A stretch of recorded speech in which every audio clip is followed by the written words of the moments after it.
mean, I've never seen the courts this packed,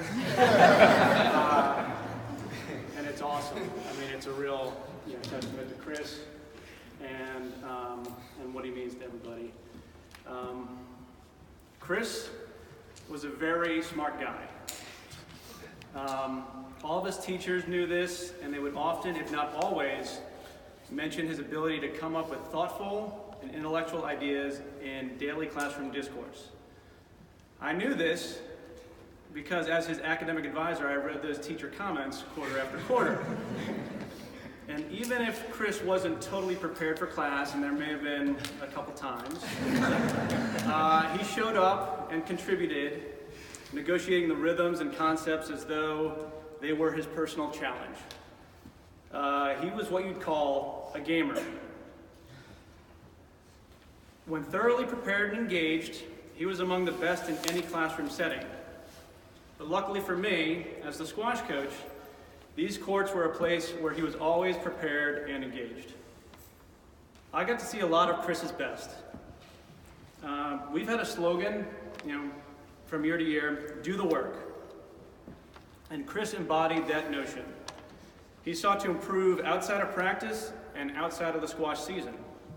Because of this, he moved from the bottom half of the ladder his freshman year to number one his junior and senior years.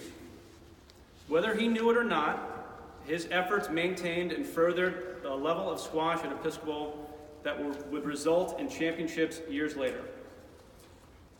I went through my phone recently, and I looked at my last thread, my text exchange with Chris, and it was from freshman year in college. Always the gamer, it started, "Hi, Mr. Phillips, how are you? I just wanted to ask if you still have that video match at UVA against Stuart Stanton. If you do, it'd be awesome. And if you could email it to me, that would be awesome. We play them at 6 tonight, and it'd be good to see his style of play again. Thanks." I sent him the video and wished him good luck. But it didn't stop there. We had an exchange that was a debrief of his and his teammates' matches. Chris didn't win his match, but was analytical, clear-minded, and a bit critical of his play.